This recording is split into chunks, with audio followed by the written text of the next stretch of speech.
My name is Sarah Thompson. I'm a 46-year-old single mother living with my 17-year-old son, Ethan. Our lives changed dramatically 5 years ago when I divorced my ex-husband, David. But that change wasn't necessarily a bad one. "Mom, what's for dinner tonight?" Ethan asks as he comes home from school, opening the fridge as usual. "Chicken pot pie. That was your father's favorite, wasn't it?" I reply, and Ethan's expression clouds for a moment. After the divorce, talking about David had become taboo between us. But recently, as the wounds have begun to heal, we've started to be able to talk about him little by little.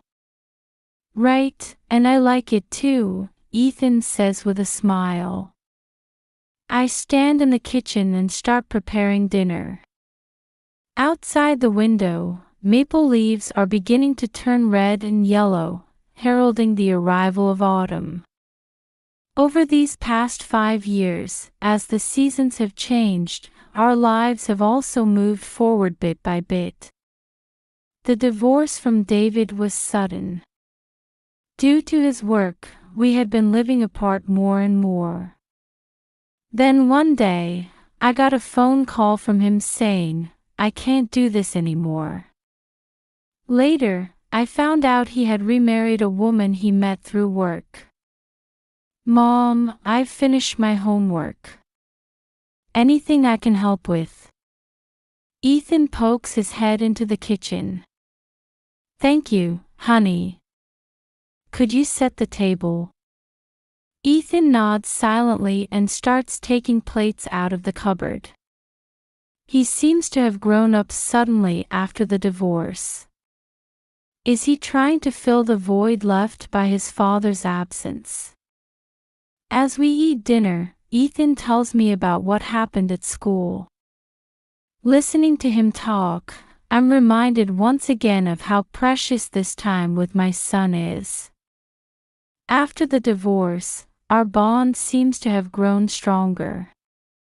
As I'm washing the dishes after the meal, Ethan suddenly says, "Mom, about Dad." I stop what I'm doing and turn to face him. "What is it?" "I've been getting emails from Dad lately. He wants to meet." My heart feels like it stops for a moment. David contacting our son. I see. "And how do you feel about that?" I ask, trying to appear calm. Ethan thinks for a moment before answering. "I'm not sure. Part of me wants to see him, but I'm also scared." I put my hand on my son's shoulder. "That's understandable. You don't have to decide right away. Let's think about it together." That night, lying in bed, I found myself thinking about David. About his new family, and about what we had lost. But at the same time, I felt the importance of the new life Ethan and I had built together. Tomorrow is a new day. Our little family will continue to move forward, facing the future. "Mom, look. It's a tourist guide for New York."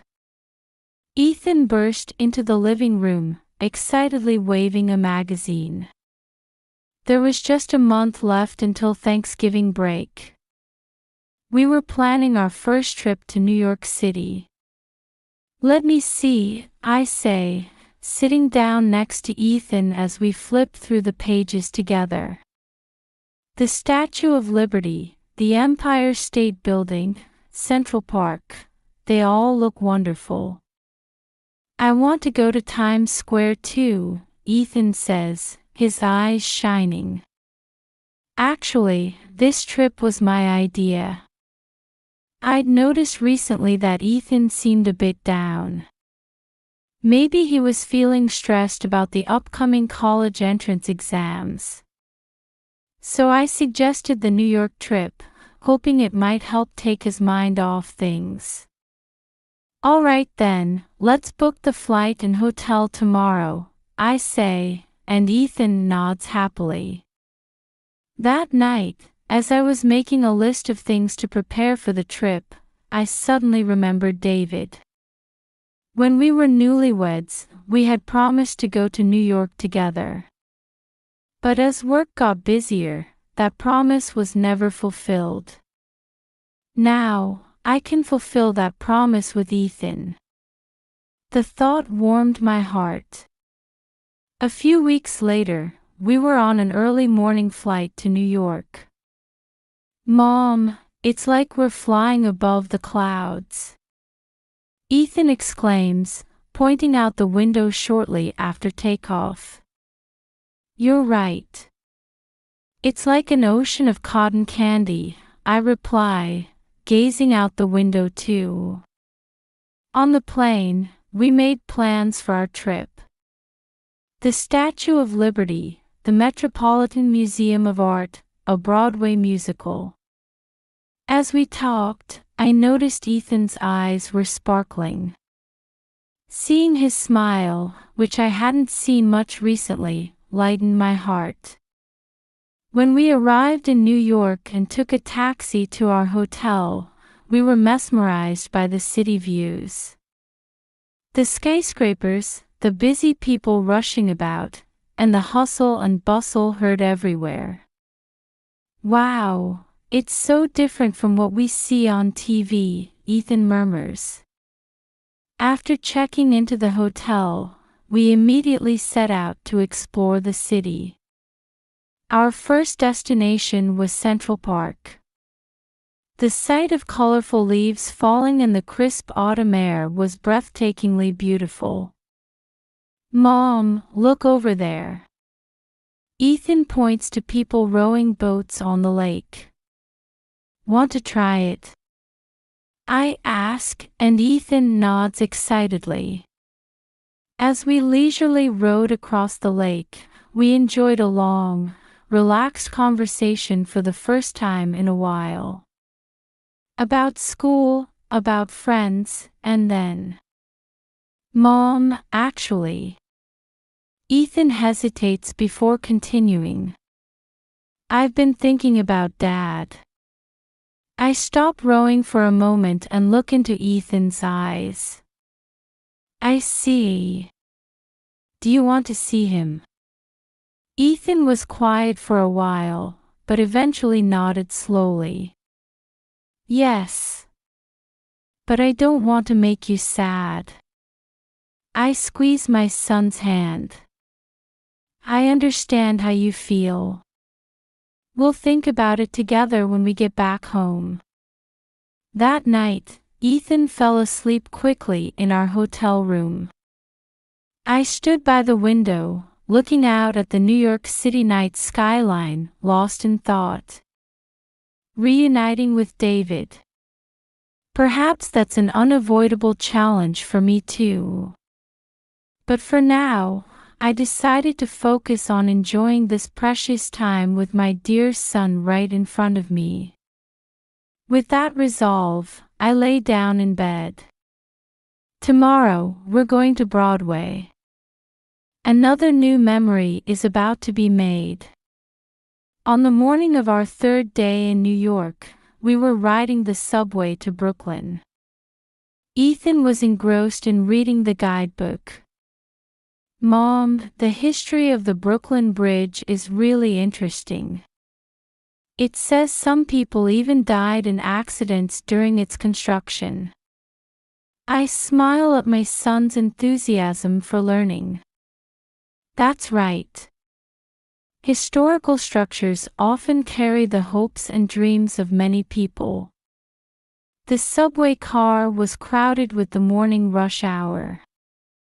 People of various ethnicities were squeezed together, embodying New York's diversity. Suddenly, Ethan grabbed my arm. "Mom, look over there." As I looked in the direction he was pointing, my heart nearly stopped. David had just entered through the opposite door. But he wasn't alone. He was holding hands with a young woman and a little girl. "Dad." Ethan's voice was trembling. I instinctively pulled Ethan into the next car. "Hide," I whispered to him. We held our breath and observed David and his family from the adjacent car. David had the little girl on his lap and seemed to be talking to her happily. The woman next to him, presumably his new wife, was smiling gently. "Mom, that's Dad's new family, isn't it?" Ethan's voice was filled with complex emotions. I was at a loss for words. Seeing David looking so happy, I felt a tightness in my chest. But at the same time, I also felt a strange sense of relief. "Ethan, are you okay?" I placed my hand on my son's shoulder. He was quiet for a moment but then slowly nodded. "Yes. But I want to keep watching." We quietly moved to a position where we could see David and his family. They hadn't noticed us. David was still happily chatting with his daughter. Watching them brought back memories. Playing in the park with David when Ethan was little. Christmases we spent as a family. And then, how our relationship gradually cooled. Next stop is Brooklyn Bridge Park Station. The announcement jolted us back to reality. "Mom, let's get off too," Ethan says with a determined look on his face. I hesitated for a moment but decided to respect my son's feelings. "All right. But about talking to them?" "Not now," Ethan interrupts me. "I want to know more about Dad first." I felt my son's maturity and quietly nodded. As we arrived at the station, we decided to quietly follow David and his family. Walking through the streets of Brooklyn, my heart was filled with complex emotions. Was this the right thing to do, or were we invading their privacy? But seeing Ethan's serious expression, I realized this encounter might have been unavoidable. As we walked through the streets of Brooklyn, we kept our distance while following David and his family. The early summer weather made the green of the street trees vibrant. "Mom, where do you think they're going?" Ethan whispers. "I'm not sure. Let's watch for a little longer." It seemed that David and his family were heading towards Brooklyn Bridge Park. When they arrived at the park, they sat down on the grass and started taking food out of a basket. It looked like they were having a picnic. We hid in the shade of a tree a little distance away, observing them. David started playing catch with his daughter, while his wife was reading a book on the blanket. Seeing this happy family scene made my heart ache. "Dad is laughing." Ethan's voice was trembling. I hugged my son. "Yes, he looks happy." After a while, David and his family started packing up. We got up too and began following them again. They left the park and entered a residential area in Brooklyn. Suddenly, David and his family stopped in front of a large building. The sign read, "Brooklyn Community Center." "I wonder what?" I muttered, but Ethan said, "Let's go in, Mom," and started walking ahead. We entered the building and asked at the reception, "Excuse me, the people who just came in, where did they go?" The receptionist smiled and answered, "Oh, Mr. and Mrs. Thompson. They're volunteering on the second floor hall. It's an English class for refugees. Ethan and I exchanged surprised looks. David doing volunteer work. We quietly went up to the second floor and reached the entrance of the hall. We opened the door slightly and could see inside. David was standing in front of a blackboard, explaining something enthusiastically. The classroom was filled with people of various nationalities, all listening intently. David's wife was walking among the students, answering individual questions. "Wow," Ethan whispered. "I had no idea Dad was doing something like this." I was speechless too. I realized I hadn't tried to learn about David's life after the divorce. He had grown so much and was contributing to society in this way. After a while, the class ended and the students started leaving. We quickly hid behind the staircase. David, his wife, and daughter came out last. Seeing their smiles, I felt something melt inside me. "Mom," Ethan grabbed my hand. "I want to meet Dad." I took a deep breath and looked into my son's eyes. "All right. Maybe it's time for us to meet too." We quietly went down the stairs and followed David and his family. My heart was pounding. I didn't know what was going to happen, but I was certain that this moment would greatly change our lives. As we followed David and his family out of the community center, my heart was racing. My hand holding Ethan's was slightly damp with sweat. "Mom, are you really okay?" Ethan asks worriedly. I took a deep breath and answered, "Yes, I'm okay. Thank you for being here with me." David and his family were walking towards the park. The evening park was bathed in an orange light. When we saw them sit down on a bench in the shade of a tree, we stopped. "This is our chance," I nodded to Ethan, and we slowly approached David and his family. "David." He turned around, surprised at my voice. "Sarah." "Ethan." David's eyes widened. "Why are you here?" After a moment of silence, we started talking. At first, there was an awkward atmosphere, but gradually the conversation became more natural. David's new wife, Lisa, greeted us with a kind smile.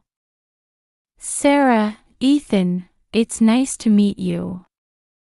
I've heard a lot about you from David." I was surprised. "You've been talking about us." David laughs, looking a bit embarrassed. "Yes, I've talked about you often. Especially you, Ethan. I'm proud of you." Tears glistened in Ethan's eyes. "Really?" As the conversation progressed, the misunderstandings we had been holding on to slowly started to dissolve.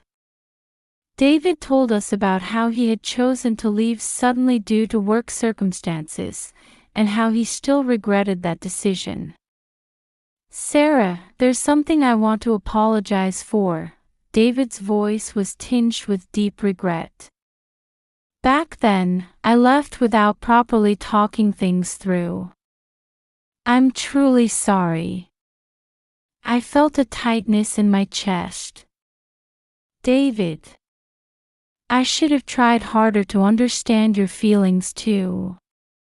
Lisa gently interjects, "Both of you, we can't change the past, but things can be different from now on, right?" We looked at each other and nodded slightly. Then, seeing Ethan and David's daughter Emily talking happily together, we were reminded of the importance of family bonds. "Mom, what's going to happen to us from now on?" Ethan asks anxiously. I put my arm around Ethan's shoulders and looked at David. "Well, we'll figure it out together. The important thing is that we're all connected." David nodded too, saying, "That's right. From now on, let's build a new relationship together." In the park, as the sun was setting, we began to explore a new form of family. The pain of the past won't disappear easily, but we all felt a new hope for the future beginning to sprout. The next day, we agreed to meet again in Central Park. In the crisp morning air, we waited by the lake for David and his family. "Mom, are you nervous?" Ethan watches my expression. I smiled and answered, "A little. But I'm also looking forward to it." We could see David and his family walking towards us from a distance. Lisa waved, and Emily ran up to us happily. "Good morning, Sarah, Ethan," David greets us with a warm smile. As we walked along the lake, we talked about our lives up to now and our hopes for the future. Ethan was enthusiastically telling David about his school life and his dreams for the future. "Your son has really grown into a fine young man," Lisa says to me kindly. I answered with gratitude, "Thank you." Emily is growing into a lovely girl too. At lunchtime, we spread out a picnic blanket and enjoyed a meal together. The children played frisbee together, while the adults engaged in peaceful conversation. "Sarah," David looks at me with a serious expression. "I'm truly sorry. Back then, I should have faced things with more courage." I took a deep breath and quietly answered, "I feel the same way, David. We both made mistakes." Lisa gently intervenes, "But those mistakes led to this moment today. It's a wonderful chance for all of us to create a new kind of family." We smiled at each other, finding hope in this new relationship. In the afternoon, when the children wanted to go boating, we headed to the lake. As I watched David, Ethan, and Emily get into a boat together, tears welled up in my eyes. "Are you okay?" Lisa asks gently. "Yes. I just never thought a day like this would come," I answered honestly. Lisa nods understandingly. "We're a big family now. We can all support each other." Seeing Ethan's smiling face as he returned from the boat ride, I truly felt that way. This wasn't an ending, but a new beginning. As evening approached, it was time for us to part. "We'll see each other again, right?" Ethan asks, sounding a bit anxious. David puts his arm around his son's shoulders and answers, "Of course. From now on, let's spend more time together." We exchanged contact information and made plans to meet again. As we were saying goodbye, I said to David and Lisa, "Thank you so much for today. We don't know what the future holds, but let's take it one step at a time." David nods. "That's right. Let's work together to create a new kind of family." On our way back, Ethan happily said to me, "Mom, I'm happy." I hugged my son and replied, "Me too, honey." Our family has grown bigger and stronger. With the New York skyline as our backdrop, we began walking towards a future filled with hope. This trip had brought us unexpected encounters and reconciliation, opening a new chapter in our lives.